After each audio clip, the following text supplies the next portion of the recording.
Hello, and welcome to the next installment of Diversified's Asset Class and Manager Spotlight. My name is Mike Horwath. I'm the Chief Investment Officer here at Diversified Lifelong Advisors. And today we're going to talk about a topic that's pretty popular in headlines today. That's inflation.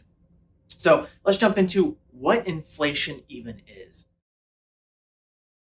All right, so really, by definition, inflation is the loss of purchasing power of one's currency over time. So if you think about it, if we look at US dollars and what does a US dollar buy you today? So what they do is they measure it by comparing a basket of goods and services from one point in time to another point in time. Often it's 1 year to the next, right? They'll use May of 2020 versus May of 2021.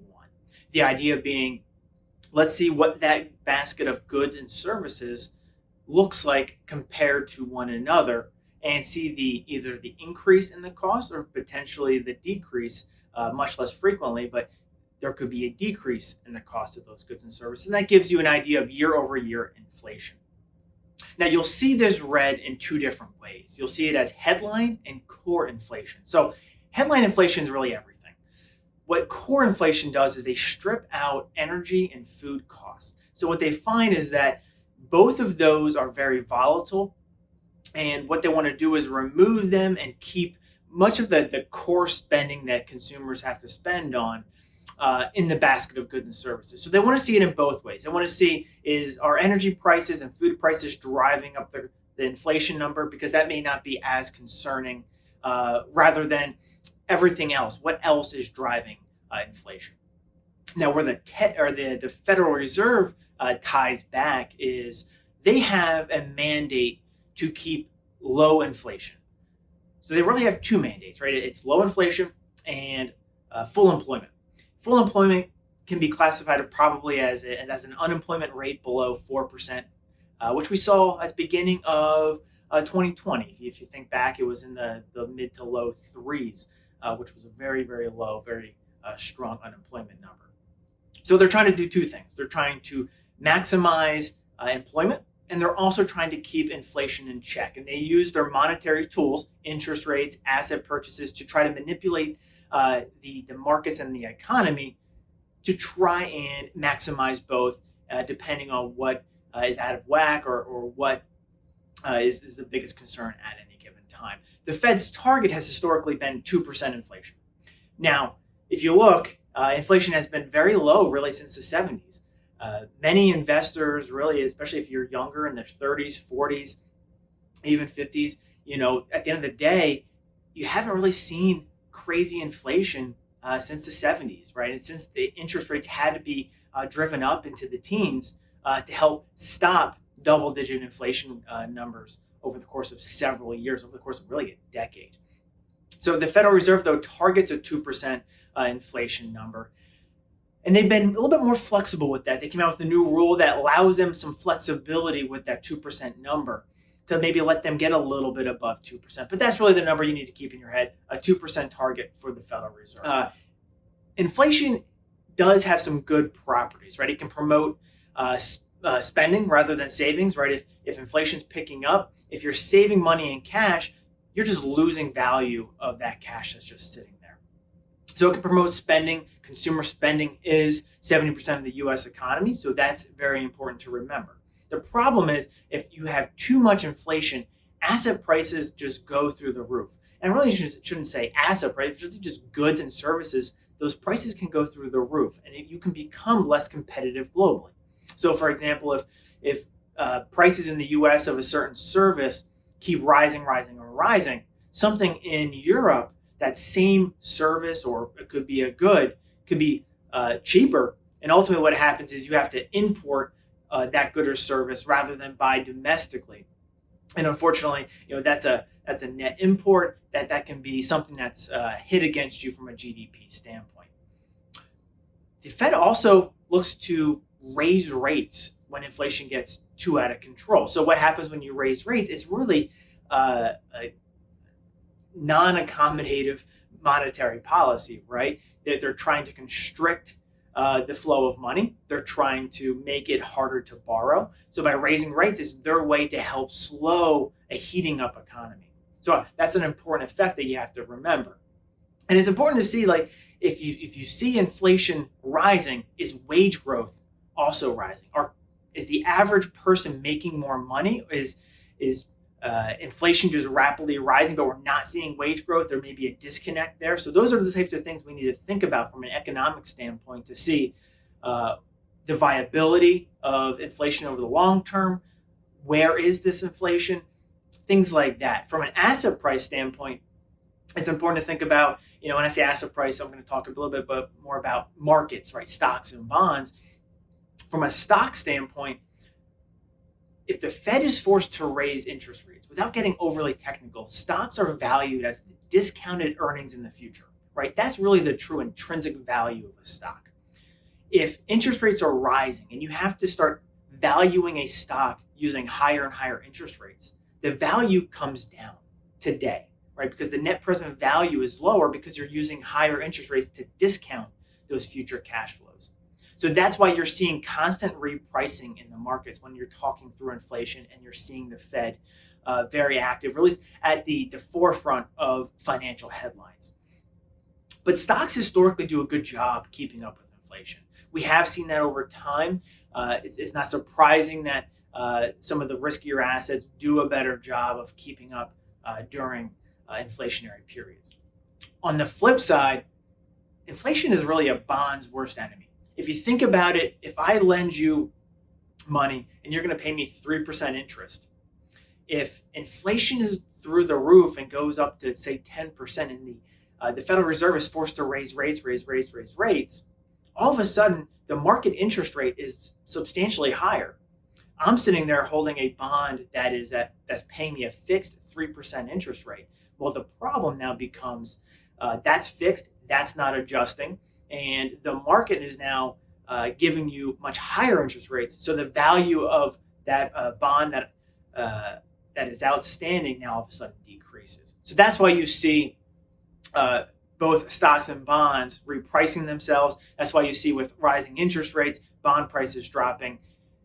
There's a lot of effect and a ripple effect of inflation that people need to be aware of with how markets work. So where do we hide, right? The natural question then becomes, if inflation's here, or if inflation is a concern, doesn't even have to be today, where do we go? You can think about it from two standpoints, right? Directly and indirectly. So more directly, I would say you're going to look at stocks. You're going to look at what are called treasury inflation protected securities. They're called TIPS. They're bonds that adjust their coupons for inflation. That's a place to hide. Commodities have historically hedged inflation very well. So commodities can be oil as really the biggest one, but can also be precious metals and things like that. So commodities have done historically well during inflationary periods. And then real estate, same idea. It's a hard asset.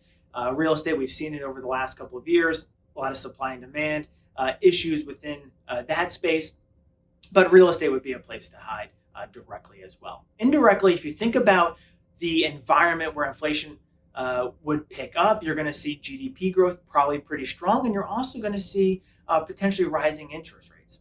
So if we think about rising GDP, you're going to want to probably be in some of the sectors that are cyclical within stocks, something like a financial, something like industrials. If you're seeing rising interest rates, you probably want to be shorter duration. You probably want to own maybe more floating rate debt. You maybe want to own TIPS, right? Things like that are very important to own during times of rising inflation, rising rates as well. So do we think it's transitory? If it's here to stay, you're going to hear the Fed say it's more transitory. I think it's important to think about the backdrop of what we've seen in markets over the last 18 months. The Fed has been very accommodative, right? They've kept interest rates low. They've been pumping money by buying bonds in the marketplace. So there's a lot of money out there. We also see pent-up demand from COVID kind of stay-at-home environment. So people have this pent-up demand of let's go travel, let's go to restaurants, let's go buy this, let's go do this. There's also supply chain issues. We talk to our clients that are working in the supply chain industry, and they'll tell you the same thing, right? It's very difficult right now to coordinate different supply chains because of lockdowns in various countries, and things still shut down. And then there's also this base effect. You're going to hear that term, base effect. As I said earlier, you can measure inflation from one period of time to the next. So if we measure inflation from April 2020 to April 2021, well, in April 2020, you had a very strong pullback. You saw some asset prices drop, goods and services prices drop. If you're starting at a low period there, obviously a year from now when things have recovered, it's going to have this effect of showing higher inflation, but really is maybe just catching up to where it was before. That may not be the entire story, right? The Fed has stuck by that story, though, of it's more transitory. They believe over time throughout this year that inflation will start to return to normal as some of these supply chains normalize, as this pent-up demand starts to unwind and things like that.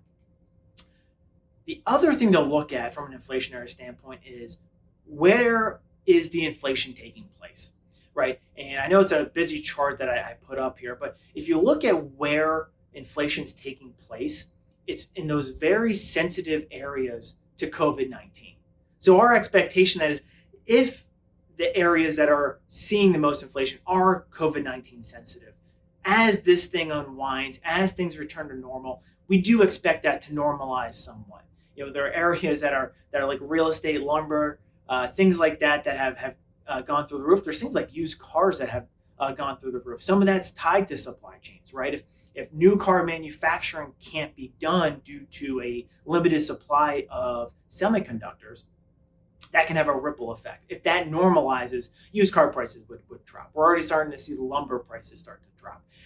The real estate market, we'll see in terms of the supply and demand, but in the end, we do think this will normalize a little bit. I do think investors just need to be aware and understand what the effects are to a portfolio, how to position it in times of inflation and rising rates. So, I do think, though, it is a little bit transitory. I do think that this will normalize a little bit. We are taking some precautions, though, to position portfolios in areas that we can benefit if inflation's here a little bit more permanently. So really, in summary, inflation is the decline in one's purchasing power in their currency. It can rise rapidly during economic expansions. You can hear the term markets getting too hot or the economy's overheating. The Fed has a mandate to balance full employment, which ideally under 4% unemployment, and low inflation, right? They want to see inflation, but they want to see it controlled with, like it has been for the last 30 years, around that 2% number. And lastly, what we're seeing today is a combination of pent-up demand from COVID-19, people staying at home. It's supply chain issues, COVID-19 related as well. And then lastly, it's also, a base effect of starting from a low period and the next year things have recovered, and that being in effect. We do think it's something to keep an eye on. Trust me, it's something we are looking at. It's something that we have positioned portfolios to give us a little bit of a hedge. It's not something we think is going to be a persistent big issue for markets.